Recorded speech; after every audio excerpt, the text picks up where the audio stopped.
날마다 쓰는 나의 신앙일기 DB 데일리 큐티 나무향기입니다. 오늘은 히브리서 9장 23절부터 26절을 묵상하겠습니다.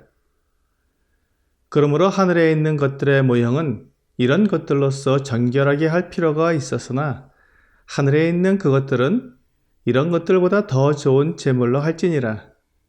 그리스도께서는 참것의 그림자인 손으로 만든 성소에 들어가지 아니하시고 바로 그 하늘에 들어가사 이제 우리를 위하여 하나님 앞에 나타나시고 대제사장이 해마다 다른 것의 피로써 성소에 들어가는 것 같이 자주 자기를 드리려고 아니하실지니 그리하면 그가 세상을 창조한 때부터 자주 고난을 받았어야 할 것이로되 이제 자기를 단번에 제물로 드려 죄를 없이 하시려고 세상 끝에 나타나셨느니라. 이 땅에 있는 성막과 하늘에 있는 참 장막이 어떤 차이가 있는지 계속 말씀하고 있습니다. 이 땅에 있는 성막은 하늘에 있는 것의 모형이요 그림자라고 말씀하셨습니다. 그러므로 이 땅에 있는 성막은 부족하며 불완전합니다. 반면에 하늘에 있는 참 장막은 충분하며 완전합니다. 이 땅에 있는 성막은 짐승의 피로 정결하게 했습니다. 그것이 최선이었습니다. 하지만 하늘에 있는 참 장막은 짐승의 피로 정결하게 할 수 없습니다. 참 장막은 모형이 아니므로 더 좋은 제물로 정결하게 해야 합니다.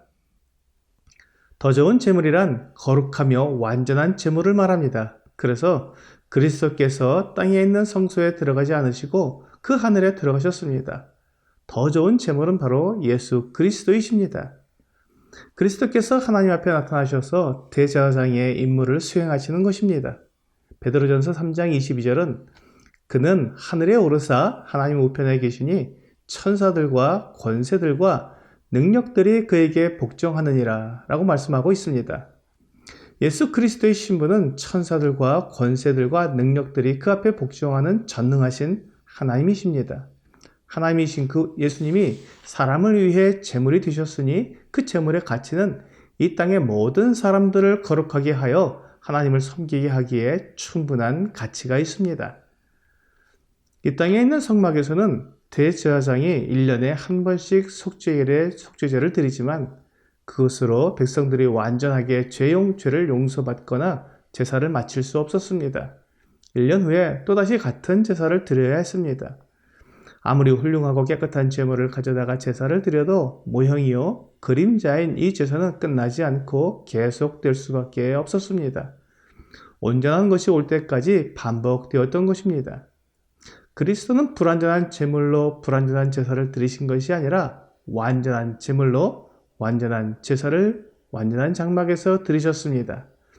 이 제사는 흠없는 그리스도 자신을 제물로 드리신 것이기 때문에 다시 반복될 수 없습니다.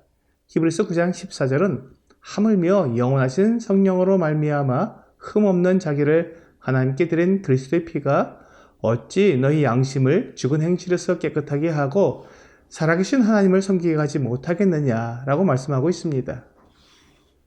또한 베드로전서 2장 22절부터 24절은 그는 죄를 범하지 아니하시고 그 입에 거짓도 없으시며 욕을 당하시되 맞대어 욕하지 아니하시고 고난을 당하시되 유협하지 아니하시고 오직 공의로 심판하시는 이에게 부탁하시며 친히 나무에 달려 그 몸으로 우리 죄를 담당하셨으니 이는 우리로 죄에 대하여 죽고 의에 대하여 살게 하려 하심이라. 그가 채찍에 맞음으로 너희는 나음을 얻었나니 라고 말씀하고 있습니다.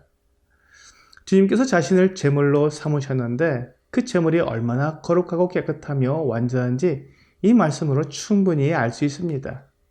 뿐만 아니라 요한복음 19장 30절은 예수께서 신 포도주를 받으신 후에 이르시되 다 이루었다 하시고 머리를 숙이니 영원히 떠나가시니라 라고 말씀하고 있습니다. 주 예수님께서 모든 죄의 값을 다 갚으셨다고 선언하신 것입니다. 주님은 이제 더 이상 사람의 죄를 갚기 위한 제사는 없다고 외치신 것입니다. 만일 주님께서 드리신 제물이 불완전하다면 주님도 계속 반복적으로 희생을 당하셔야 하고 주님께서 또다시 십자가에 달리셔서 고통을 받아야 합니다. 하지만 우리 주님은 완전하신 분이십니다. 그리고 주님의 생명은 영원한 생명입니다. 그 영원한 생명으로 우리의 생명을 대신하셨기 때문에 그 가치와 효력은 영원합니다. 그러므로 주님께서 들으신 제사는 영원한 제사입니다.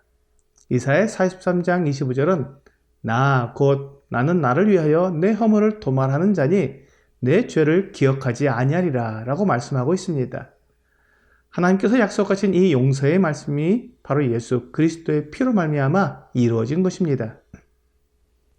짐승의 피는 계속 죄를 생각나게 하지만 예수 그리스도의 피는 우리의 허물을 도말하고 우리의 죄를 다시 기억하지 않게 해주는 완전한 제물입니다.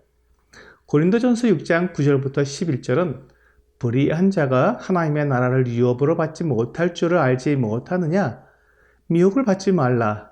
음행하는 자나 우상 숭배하는 자나 간음하는 자나 탐색하는 자나 남색하는 자나 도적이나 탐욕을 부리는 자나 술 취하는 자나 모욕하는 자나 속여 빼앗는 자들은 하나님의 나라를 유업으로 받지 못하리라. 너희 중에 이와 같은 자들이 있더니 주 예수 그리스도의 이름과 우리 하나님의 성령 안에서 씻음과 거룩함과 의롭다 하심을 받았느니라 라고 말씀하고 있습니다.